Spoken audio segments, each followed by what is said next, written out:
June 4, 1943, Norfolk Naval Base, Virginia. Hunter's chauffeur Hermann Butcher steadied himself on the gangway rail, his sea legs trembling after 14 days of gray Atlantic water. When the mist parted, the scene below stunned him. Cranes moved like steel giants, hoisting crates in perfect rhythm. American dockhands, white, black, and even women in denim overalls, worked shoulder to shoulder, laughing over the shriek of machinery. No guards barked orders. No one froze at the sight of German uniforms. Die Amerikaner sind verrückt, he whispered to the man behind him. The Americans are insane. Butcher would later write about this morning in his post-war memoir Behind the Wire, describing it as the moment he realized Nazi propaganda had been lying to him. The Norfolk base stretched farther than his eye could see. 4,000 acres of docks, dry docks, and warehouses humming with life. In a single morning, the port handled more cargo than Hamburg managed in a week. But what unsettled the prisoners wasn't size. It was normalcy. Civilians strolled near warships. Vendors sold donuts by the gate. A brass band played jazz beside posters urging citizens to buy war bonds. For men trained in a world of secrecy and fear, the openness was unbearable. The first 2,500 captives from Rommel's Afrika Korps stood in formation, watched by sailors who seemed more curious than hostile. They were the vanguard of what would grow to 425,000 German POWs in America. To them, this land felt like a hallucination, a nation at total war behaving as though peace had never left. Processing began with the first shock to military logic. Instead of barking orders, American officers addressed the prisoners in fluent German, reading aloud the Geneva Convention. They asked about dietary needs. Jewish American sergeants distributed Red Cross packages and calmly explained that kosher meals were available. Many Germans assumed it was mockery, until they realized it wasn't. In Germany, Jewish men couldn't serve. Here, they wore U.S. uniforms and handed food to their enemies. Medical inspections followed. The same penicillin reserved for U.S. troops was used on captured enemies. African-American medics drew blood samples from Wehrmacht officers, an unthinkable image under Nazi law. The Germans stood silent, caught between humiliation and awe. When mealtime came, disbelief turned into confusion. In the naval mess hall, American sailors and German prisoners ate within the same building, separated only by a few tables. The smell of coffee and fried potatoes filled the air. Radios played a baseball game. The Americans barely looked up. For the first time, the Afrika Korps soldiers began to suspect they were seeing something more powerful than tanks or bombers. A society so sure of itself that it didn't need to hate its enemies. As the prisoners boarded the train that would take them deep into America's heartland, they still believed this treatment must be an illusion, a temporary show. But the journey ahead would reveal something even stranger. A nation that showed its strength not through fear, but through freedom. The train waiting at Norfolk wasn't the kind of transport German prisoners expected.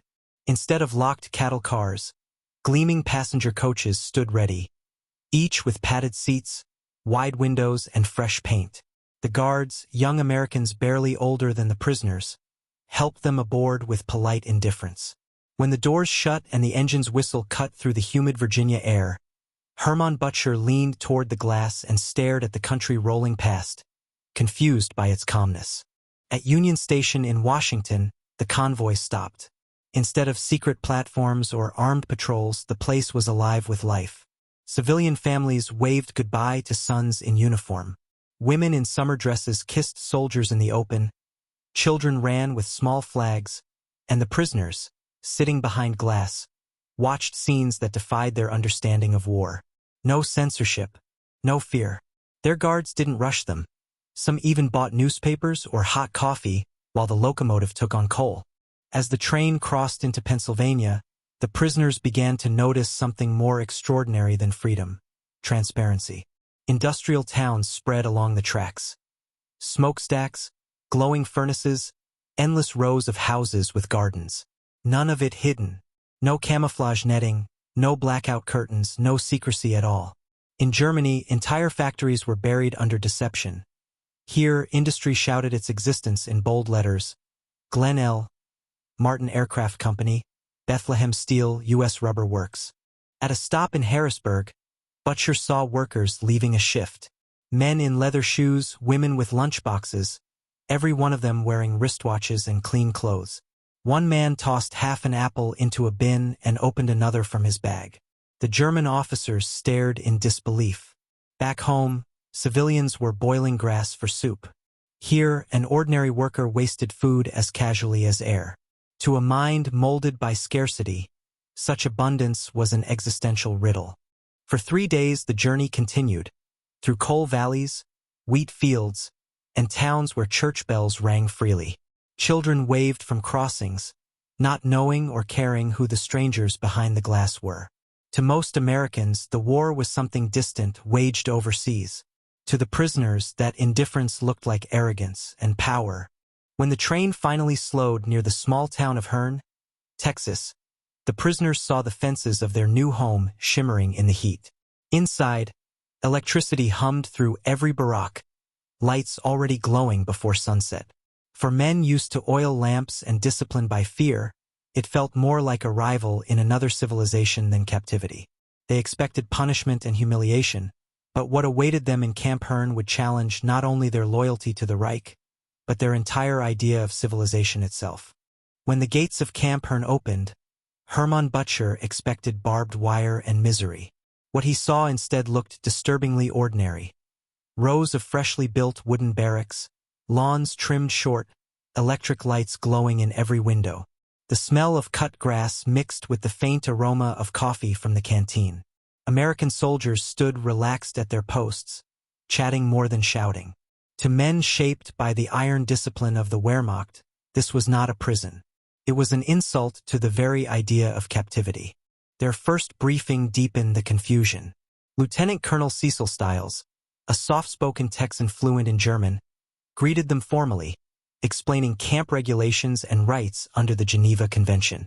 He told them they would elect spokesmen, manage daily schedules, and even organize classes. Self-governance for enemies? Butcher wondered if this was psychological warfare. Yet the colonel's tone was calm, bureaucratic, like a school principal, not a conqueror. The medical center erased any remaining certainty. Instead of crude triage tents, a full hospital stood ready, X-ray machines, surgical rooms, even dental chairs gleaming under bright bulbs. When a wounded prisoner was treated, he received the same penicillin used for American troops, a drug most German frontline doctors had never seen. Swiss Red Cross inspectors, arriving weekly, documented these standards in astonishment. What truly broke military logic, though, was the canteen. Inside the fenced compound stood a small shop stocked with cigarettes, chocolate, writing paper, even guitars. Prisoners could buy items using tokens earned from voluntary labor. Freedom to choose what to buy within captivity seemed like sorcery. Butcher would later write, "They conquered us with soap and music instead of guns." Life settled into an unsettling rhythm. Prisoners repaired fences, tended vegetable gardens, played football matches against U.S. guards, and built furniture for nearby schools. Sundays brought church services in German. At night, floodlights bathed the compound while the distant sound of swing music drifted from town. Some prisoners joked they'd been captured by a country that didn't know how to hate properly. Yet the most astonishing discovery was work. When the U.S. War Manpower Commission authorized prisoner labor, men from Hearne were sent to nearby ranches and factories, earning wages equal to American privates. They expected harsh overseers. Instead, they found foremen who offered water, conversation, and sometimes lunch. One farmer in Robertson County asked a prisoner what German tractors were like, as if speaking to a colleague, not a captive. As weeks turned to months, ideology began to crack. Propaganda had promised that America was corrupt and collapsing. Yet these people, smiling and unarmed in spirit, ran an empire of abundance without cruelty. That contradiction was more powerful than any Allied bomb. But America's true weapon wasn't luxury or comfort. It was freedom in motion. When German prisoners stepped beyond the camp fences to work in American towns, they would confront something even more dangerous to Nazi faith: a society that thrived on disagreement. When the trucks rolled out of Camp Hearne, the prisoners expected another humiliation. Instead, They found themselves working shoulder to shoulder with American civilians. Mexican-American field hands, black ranch workers, and sunburned Texans in straw hats. The land stretched endlessly under a blazing sky. Here, the war felt a million miles away. At the King Ranch, larger than some European countries, they drove tractors, mended fences, and herded cattle. Every day felt like a new lecture in contradictions. Equality and inequality, discipline and freedom, all coexisting without collapsing. At lunchtime, they shared food beneath mesquite trees. American workers argued loudly about politics, some praising Roosevelt, others cursing Washington. One farmer told a government inspector to go to hell. No one arrested him. To Germans conditioned by fear of denunciation, this was unthinkable. Butcher later wrote that it was the first time he witnessed freedom loud enough to sound like chaos. In cotton towns like Taylor and Caldwell, the prisoners discovered industrial miracles. Machines harvested crops faster than entire battalions of men. Radio music echoed from barns, and young women operated the gins. At night, they were allowed into town stores under guard, where they saw girls laughing with soldiers, neon signs glowing, and teenagers dancing to swing, the very music Joseph Goebbels had called degenerate. It was as if every sound contradicted Nazi doctrine. Even religion looked different.